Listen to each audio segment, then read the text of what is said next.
mercenary! What the hell are you doing? The enemy is here right now! Yeah, about that. Our contract said half up front, half after. And funny thing is, my bank account hasn't moved a single C-bill. Really? You're worried about that?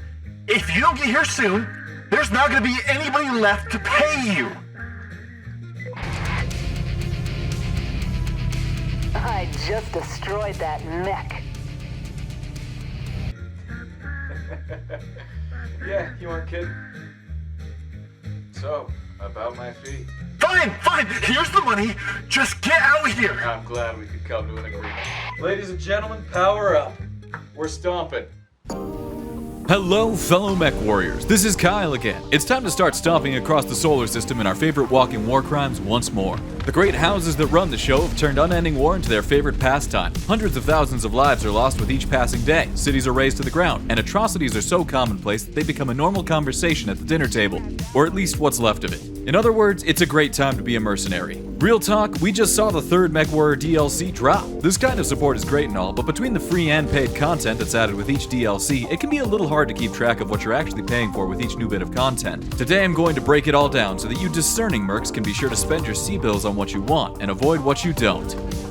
Long ago, I said that the base game was underwhelming overall. You gotta understand, there were a ton of bugs, the AI was moronic at the best of times and borderline suicidal at the worst of times, and the game felt pretty light on content as a whole. I will say that some of these issues have been addressed through bug fixes, balance patches, and each DLC has also added some free content to the base game. While it is in a much better place now and considerably good fun, the game as a whole still has a few issues that I'll touch on as we go.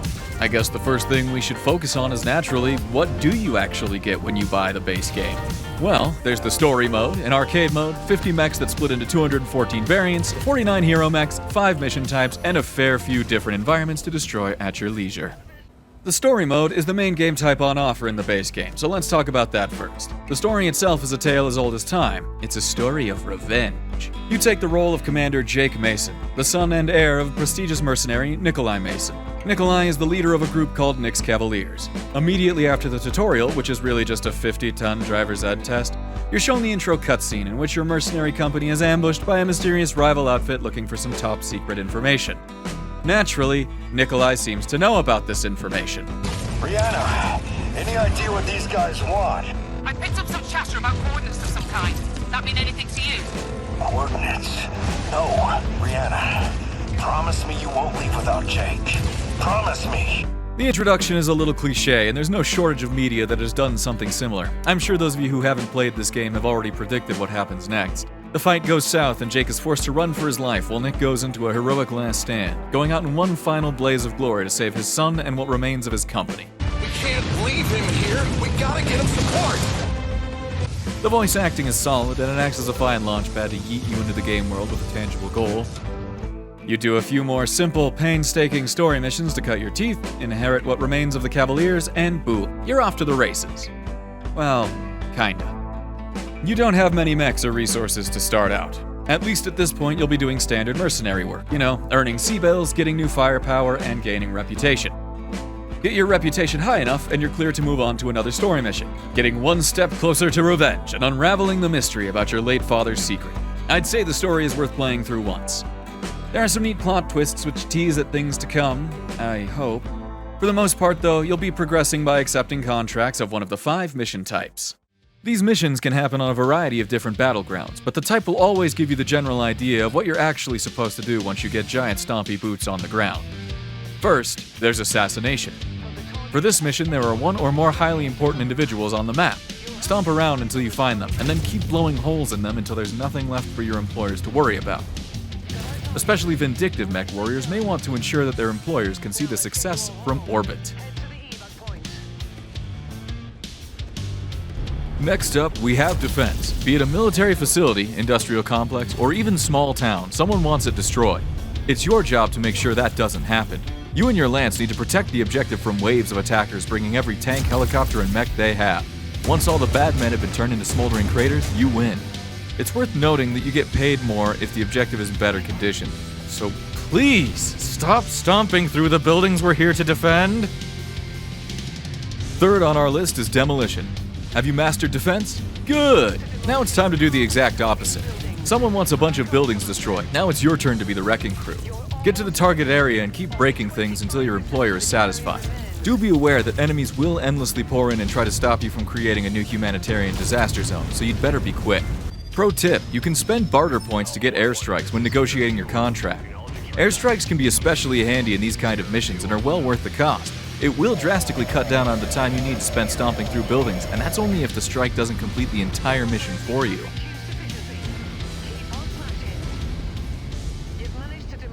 After all that excitement, I think we should dial down our energy and talk about a more relaxing mission type.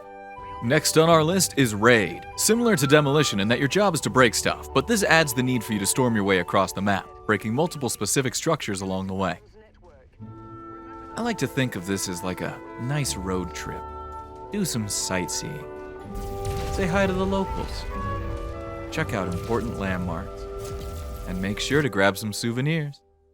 After a hard day's work as a mercenary, you just need a vacation like that every once in a while. And it's a good thing too, because next we're going into Warzone! Warzone is the last standard mission type available in the base game. Do you like the wave survival element of defense, but those pesky buildings just keep blocking your shots and lowering your payout? If so, then Warzone is for you. Like defense, you will be besieged by wave after wave of hostiles. Only this time, the only thing you're defending is yourself. Clear out the necessary waves of bad guys and you're free to go. But it gets better. If you finished off the last wave and your mechs are still in good condition, then feel free to stick around. The bad men will keep coming endlessly. For every enemy you destroy past this point, you'll earn extra space bucks for your troubles. You only need to leave when you're good and ready. Or desperate and screaming. Depends on the day, really. Commander, please, come in. That wraps it up for the standard mission types. But it is worth noting that you'll eventually come across a few special things on the star map that will break the mold. First off, there's campaign missions. These missions are scripted and tend to have objectives tied to an in-mission narrative. Each one will have unique voice-acted dialogue and the occasional special enemy to liven things up. Story missions tend to be one and done. You earn enough renown to unlock the mission, beat it, and then you're back to grinding to unlock the next one. Next, there's high reward quests. Like campaign missions in that they tend to be driven by some kind of narrative, these tie a bunch of smaller missions together and have you fly across the galaxy completing objectives to advance the quest. Reach the end, complete some big cinematic mission, and that will usually net you a solid payout such as special weapons or even the occasional hero mech. I gotta warn you that these quests often have two sides to them. These sides are quite literally hiring you to break the quest line of the opposition, so choosing one will lock you out of playing the missions for whoever you side against. To give an example, for this quest we have the option to side with Interstellar Expeditions. The guy representing this company is great. In the story, he's a friend who helps you escape the clutches of the mercenary group who killed your father. He wants us to raid local planets for supplies. This is good for us as we desperately need all the supplies we can get. On the other side, we have, defenseless farmers who are constantly being raided by roving mercenary. They can't offer us much, but they desperately need our help to ward off more raiders.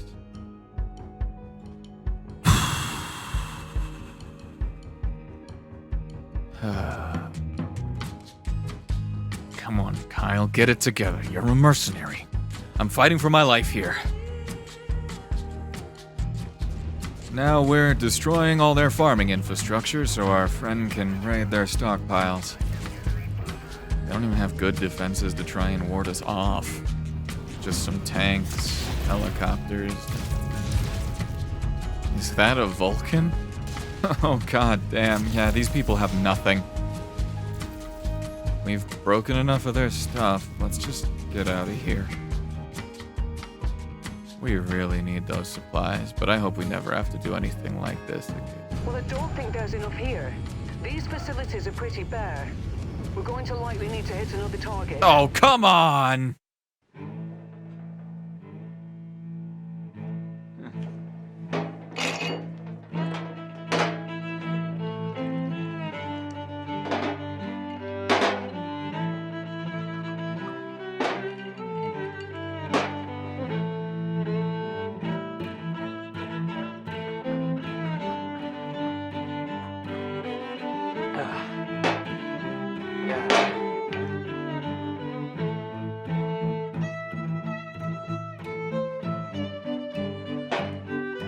With that morally dubious fiasco out of the way, what else is there to talk about? I suppose you can do multiple mission operations? It's kind of like an endurance run in which you'll do multiple of the previously mentioned missions in a row.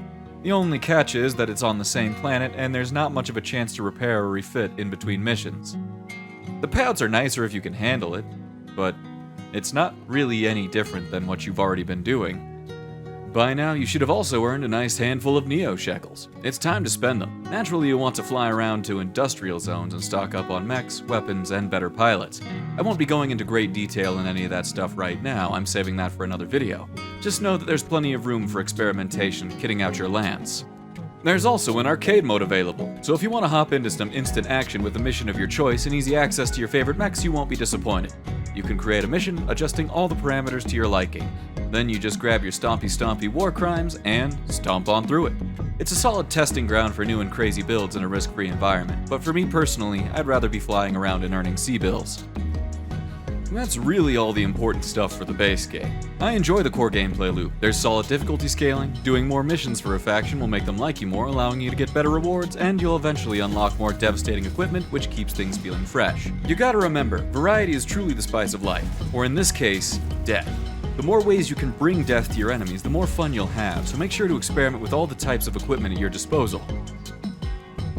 I do have to address a few complaints. The game is in a really solid place right now, but even with patches, the AI can still be excruciatingly dumb, and you will run into the occasional bug. The base game can also feel very limiting because of what it is at its core. With how the story mode works, every new game will have a painfully slow start, requiring you to play through multiple story missions before it lets you loose into the game world. I suppose these missions are fine the first time you play them, but fighting tanks and helicopters solo in a light mech isn't particularly fun when compared to leading a lance of hardened mech pilots into a massive war zone.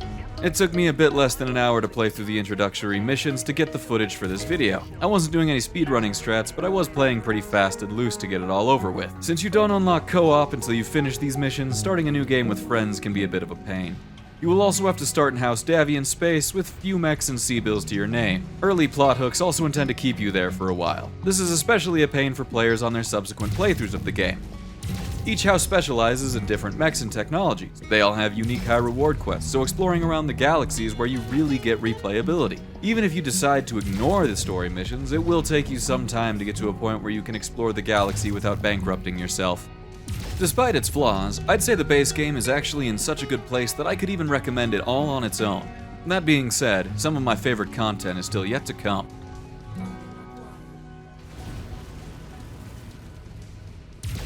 Heroes of the Inner Sphere. Oh yeah, now we're talking. This DLC was so good that it inspired me to make my first YouTube video ever. So I'll admit it, I'm biased. But it also did a few things to help out all players, including peasants who only own the base game. Even if you don't own the DLC, you gotta respect what was added freely to fix up the mech pilot experience. First off, it changed up the economy so that you'd earn reputation with factions faster. It made it easier to collect reasonable amounts of mech insurance in case you got beat the hell out of on the field. And it changed how markets function so you can more reliably get your hands on the best toys. Another huge change involved enemy spawns. It wasn't uncommon to be mid-mission and have a heavy-duty tank or mech spawn directly behind you. They would immediately alpha strike you and rip huge chunks off the armor of the most vulnerable places at the ass end of your mech. It was so common that some of the earliest mods for the game were made to stop that from happening. Now at the very least you don't have to worry about it anymore. I'm not even going to dig into all the small improvements to the AI to make them less moronic, or the new weather features and music. All around, the game was put into a much better place when this DLC came out. So, what do you get if you actually bother to slap down the cash to buy the DLC proper? At its launch, you got yourself 7 new mech chassis, a whopping 50 new variants added between new and existing mechs, 4 new weapon types, new equipment types that allow for freaking electronic warfare between mechs. You can overclock your mech's engines with new masks and superchargers because why not have a nice speed-boosting nitro button in a war machine weighing 20 tons at its absolute lightest? The new equipment and firepower is great, but that's not even the best part. Here it is. Career mode. The creme de la crop, the pick of the litter, the addition that gave this game some much needed replayability. Forget about the lengthy tutorial in the starting phase that was slower than a snail overdosing on Valium. With career mode, you get to create your mercenary company out the gate. You can also choose to start in any of the great houses with a different lance of mechs, so exploration and experimentation got a whole lot easier. With the new mechs and quests scattered around the entire galaxy, there's a whole lot more to explore. They even added a new skill tree mechanic through cantinas. Just like in real life, if you go to your local bar and sit next to the seediest guy you can find, you can bet he'll eventually ask you to blow up, explore, or find something, and he'll be pleased to give you a hefty payout for the trouble. Please note, this isn't actually something that works in real life. Don't try it. You will be stabbed. I should know. It's already happened twice. Beyond the payout of extra future euros and spare equipment, you'll also earn points that go to your new career path tree, unlocking anything from extra sensor range to faster weapon cooling. Even once you've unlocked these trees, applying them to mechs can cost a whole lot of cash, but let's face it, she's way more faithful than your ex and can carry substantially more firepower. In other words, unlike your ex, she's worth it. With the new equipment on offer and skill trees, it's time to take that murder machine from 3rd degree all the way up to 1st. There's also a new mission type to test your mettle: Beachhead. It seems that your employers needed some expendable forces to act as a vanguard to assault a fortress. You know what expendable means, kid? No? Good. As the name implies, you'll usually quite literally land on a beachhead and have to assault your way up a set of heavily defended kill zones. Turrets will tear into you and enemy vehicles will harass your every step. That's not even mentioning the artillery barrages that will be raining down on your warpath. I hope you like fighting in the shade. Tear every turret, tank, and mech to shreds as you secure the front line. It's worth going out of your way to show those artillery crews exactly what you think of them. And while you're out there breaking things, it's well worth your time to break those satellite communication towers as well. Doing so will allow your employer to send you some backup to help you finish off what remains. Once you've captured your objective, you better be ready to hold it, as more enemies will fly in from around the planet to take back what's theirs. Once you've killed the last of them, you'll finally get your sweet payday. You may be tempted to bring your heaviest assault mechs into the fray, as the firepower would be a welcome asset, but be warned that while your targeting computers will warn you of where incoming artillery shells will land, slower mechs won't be able to clear the blast radius in time. With all that's on offer here, Heroes of the Inner Sphere gets an easy recommendation from me. If you like the base game, then this really does just enhance that experience to the next level. Where Heroes of the Inner Sphere worked hard to add quality of life features and complete the ideas that can be seen in the base game, Legends of the Kestrel Lancers, or LOCL, is mostly here to further explore the story. You get a handful of new mission types and 20 new mech variants for pre-existing chassis to play around with. Unfortunately, there's no new chassis this time around. Again, we see a few base changes made for all players to enjoy. Have you ever thought to yourself, man, piloting a giant walking death machine is fun, and I love firing the big pew-pew sticks, but I really just wanna punch something with these big metal fists? If so, congratulations, you passed the test. Now I know you're not some kind of snooty clanner. You're a proud citizen of the Inner Sphere, just like me. Fire support, cover, and positioning are all well and good, but we real mech warriors know that there comes a time when you gotta put on your big boy neural helmet, roll up your sleeves, and give the enemy a proper punch in the face. Swat that flea! Show them why some mechs come with big boy beefy fisticuffs. That's right, when this DLC was released, it gave everyone the opportunity to throw down the way General Motors intended, with a proper up-close and personal pimp slap. Another lovely quality of life feature was added. You now have the ability to take direct control over any AI squad mate in your lance. Even with the enhancements to AI overall, you still end up with the occasional situation where your favorite glue eater wanders into the worst possible position, and it's up to you to take the steering wheel to get them the hell out of there. Steven, what are you doing? Steven? Damn it, Steve! Fine, I'll do it myself.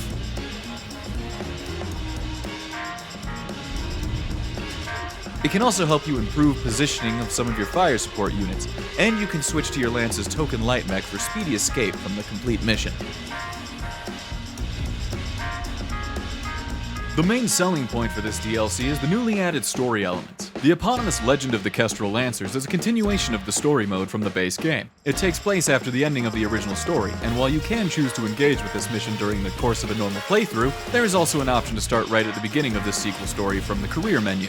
I need to give you a heads up now. This campaign kicks off swinging. The missions are bigger and badder than ever before. The opening story quest throws you into the equivalent of a multiple mission operation.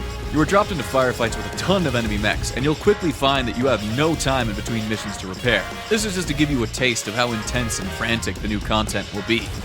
Once you're done with that fresh hell, the devs immediately hit you with some high-value quests from the periphery states Canopus and the Tarian Concordat. This is their little way of letting you know that there are many more factions at play in the galaxy now. I really don't want to spoil any of the new lore or quests for you. I find that discovering that stuff on your own is half the fun, so let's switch over to something a little more practical. We've got 5 new mission types to stomp through, so let's take a look at them.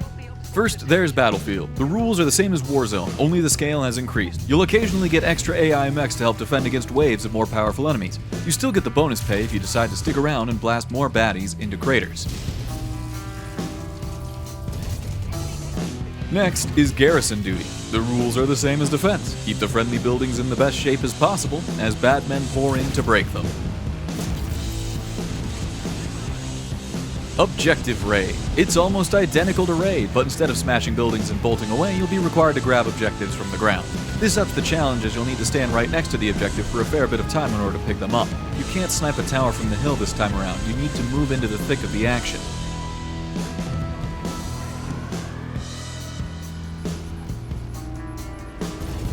Fourth on our list is Scorched Earth, demolition on steroids. You'll need to bust up another set of buildings, only this time they're much more heavily defended. Bigger assault forces will pop into the map as you go, and sometimes artillery will rain down on you, making the whole thing a lot more frantic.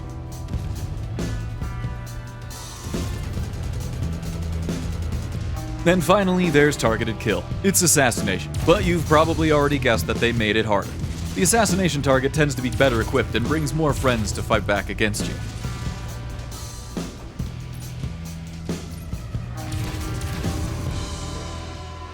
So yeah, in case you couldn't tell by now, the theme here is that they took some of the mission types we're already familiar with and cranked the difficulty up.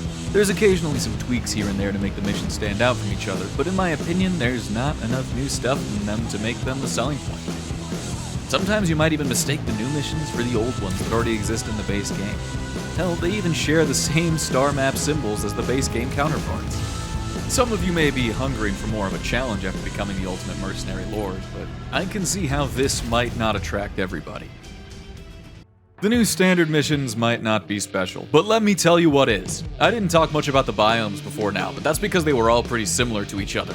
Most of the footage I've shown you so far has just been the standard hilly landscapes with occasional mountains and canyons.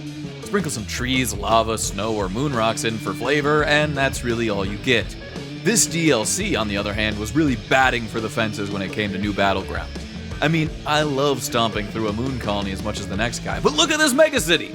The massive skyscrapers dwarf even the tallest battle mech. Lasers, rockets, and gunfire tear chunks out of these Leviathan metropolitan areas.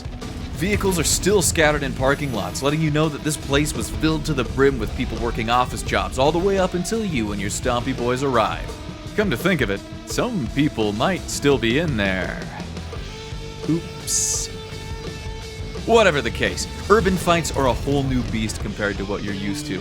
Enemies can be hiding around any corner. Missile and fire support mechs need to be even more tactical with their placement, as skyscrapers block their precious LRMs at AC-10. Being caught on the wrong block at the wrong time can spell death for even the most skilled pilot. I freaking love it. They also added in some massive sprawling jungles with dense foliage, treacherous swamps, and vines snaring each and every way. It's a Mechwarrior Vietnam, and believe me, these trees have eyes. Finally, there's the Tourmaline Desert. This is to desert maps as what megacities are to colonies. Massive rock spires create strange and alien canyons that you're going to have to navigate through with great care, or be ambushed. For my money, this DLC is all about the sequel story, the new biomes, and the high-value quests. The additional mission variants are a nice side dish. As the difficulty rises in the later stages of the game, they will stand out more and more from their base game counterparts. They add a bit more contrast to the mercenary grind, but they really aren't the star of the show. That honor belongs specifically to the campaign and quest scenarios. Here's just one mission in a high-value quest that has you helping Canopus. We land down behind a towering rock spire, just out of sight of the enemy. The order comes in without delay. We are to support the Canopian Fusiliers and wipe out all hostiles. There's a friendly lance of Fusiliers, and they're already stuck in with the vanguard forces of the enemy. The cavalry has arrived, and we are none too soon.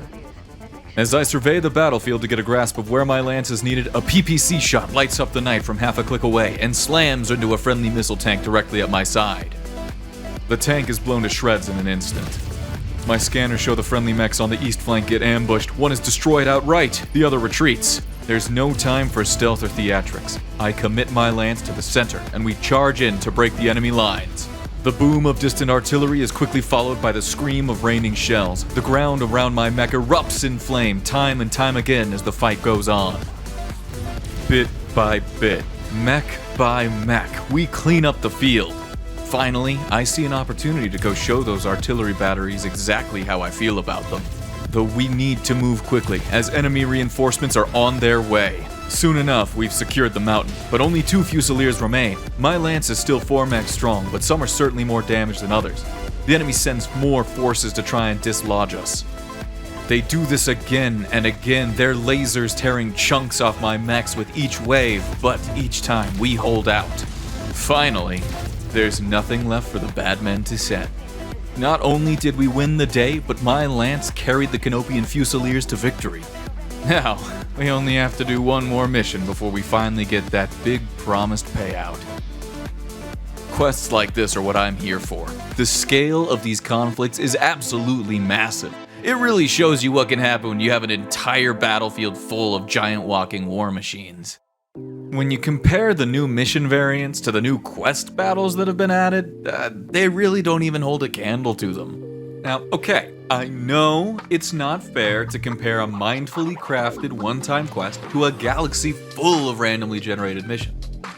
But once you play one quest, you'll be hungering for the next. In summation, I have this to say about Local. It doesn't add quite as much as Heroes of the Inner Sphere did, but any new content is a welcome addition in my book. The massive quest battles, megacities, and even the additional story content are all great for what they are. Hell, I even think the game is better for having these slightly updated versions of the procedurally generated missions, even if they only really modify the difficulty a bit. The mech variants are alright. I didn't include them because if you lined up all the mechs together, I would never be able to pick these ones out of the crowd. But hey, content is content. While I personally have enjoyed my time with this DLC pack, I can see how it might not attract everyone. In this instance, I'd recommend that you think carefully about what I've shown you. If you liked what you saw, then you'll like this DLC. However, if it isn't your cup of tea, then I couldn't blame you for giving this one a pass. Call to Arms. It's almost funny in a way. This is the newest DLC of the bunch, but it is by far the most niche. It's clearly a divisive pack, as the current Steam review for it is mixed. However, don't let that force your hand in writing it off. This DLC is short, sweet, and to the point. But before we get into that, let's look at what's given freely to all owners of the base game. Normally, when you accept a mission, you're given what's called a tonnage limit. This limit tells you how much the combined weight of the mechs you're bringing into battle can be. Usually, this makes you carefully plan out what mechs you want on the field for the mission you're trying to complete. Thanks to this DLC, though, you can now pay some hard-earned C-bills to increase your tonnage limit. Forget about carefully picking and choosing your strike force. It's time to break out the biggest, baddest guns we've got. I don't care how tough this Warhammer thinks he is, he was not ready for the Godzilla family reunion. They also made the star map and contract screens look a little prettier. And finally, they made it so that if your personal mech dies on the field, your mission doesn't immediately end in defeat. Now you'll have the opportunity to take over one of your AI friends. Now the real question. What do you get when you slap down your hard-earned rubles on this bad boy? It's almost like the devs were speaking to me on a spiritual level with this one. This DLC has one major selling point. Melee! The front man for this DLC is right on the cover, the new mech chassis, the Hatchet Man. This mech is a melee specialist that runs into the fray and hacks enemies to bits. Beyond that, mechs of medium sizes and up can now equip a plethora of new melee weapons. There's even 23 new mech variants meant to capitalize on the new smashy toys. If you were already a fan of close-range brawling, then this will just make you that much more terrifying. Call me the Mace Man now. Get over here, you urban mech. I'm gonna cave in that little trash can head of yours. Ooh, looks like you just brought a gun to a mace fight. Oh, hey there, Thunderbolt. You think you're better than me just because you're bigger than me? Get back here so I can crush you like the bug you are.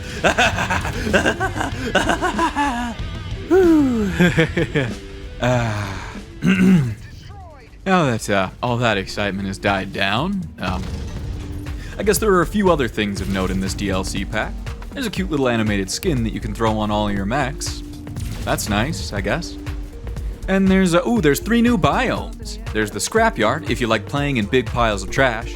Hey, I can't judge. I sat through Disney's Star Wars sequel trilogy after all. There's also the Hoodoo Desert, which has nifty little rock structures that can act as cover mid-fire fight. Then there's the new variant of the Tourmaline Desert. Gotta love variation, but that's really all there is to it. I will give credit where credit is due. While you can test out all the new toys and biomes in instant action, there's also a new campaign start. This will drop you right next to the quest you need to unlock the Hatchet Man. It will also give you a full complement of mechs to ensure that you can get through that quest without too much trouble.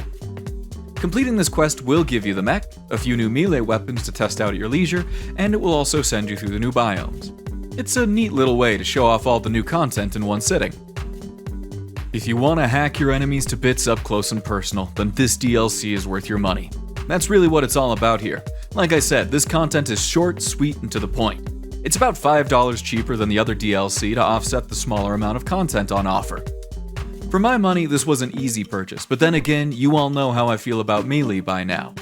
For a more objective perspective, this DLC gives you the least value for your money. That's not to say you won't enjoy it, but it really exists for Melee fanatics and is an excuse to continue supporting the devs. If you're okay with that, then grab it. If not, then I understand if you decide not to get this one. That's all for the official content on offer right now. There are mods out there to help you further tailor your experience to your needs, but that's a rabbit hole I really can't get into right now. Some of them change the game to its core. Anyway, no matter what, you're gonna need the base game. Duh.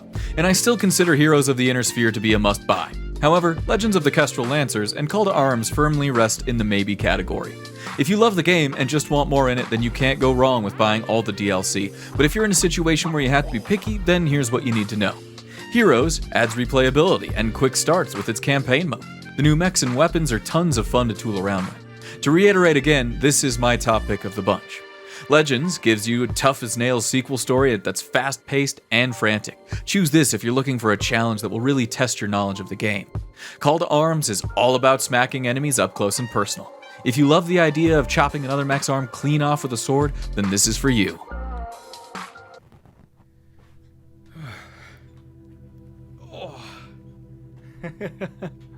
Wow. That was a lot. Whew. This concludes my thoughts on the base game and, well, all 3 of the DLC packs. First of all, thanks for making it to the end of this long-ass video with me. This project ended up being way bigger than I had initially wanted it to be, and I'm glad you could all see it through. I would like to address what I expect to be the biggest complaint you guys might have. My main goal of this video was to showcase enough of the gameplay so that someone who's not really familiar with the Mechwarrior universe could kind of get an idea of what they'd be doing if they bought the game and the accompanying DLC. I threw in a few jokes and other bits for my fellow mech veterans, but that's just because I can't help myself. This video was never intended to be a tutorial or guide, as some of you might have hoped. As such, I didn't talk much about the mechs, or weapons, really. And while the mechs are the stars of the show, there's no way I could have ever done them justice without making videos specifically meant to kind of help people with the combat and the mech customization. This video is meant to be surface level, so that so that I could share a game universe I adore with everyone I could. That being said, I would absolutely love to dive deeper into this game with you. And I've been thinking of making a series called Kyle's Merc Academy, where I would go in depth in the combat and the systems. I'd give a legitimate tutorial, and I'd even showcase all the mechs in the game in all their glory. There's no point in being an armchair general, so I want to make sure that everybody could see every mech in action doing what they do best. Anyway, do you guys think I succeeded in what I set out to do with this video? Are you interested in seeing Kyle's Merc Academy? Are there any other games you think I should really check out? Please, let me know what you're thinking in the comments. If you found this video even remotely entertaining, then consider giving me a like and subscribe if you'd like to see more of what I have to offer. Anyway, until next time, peace.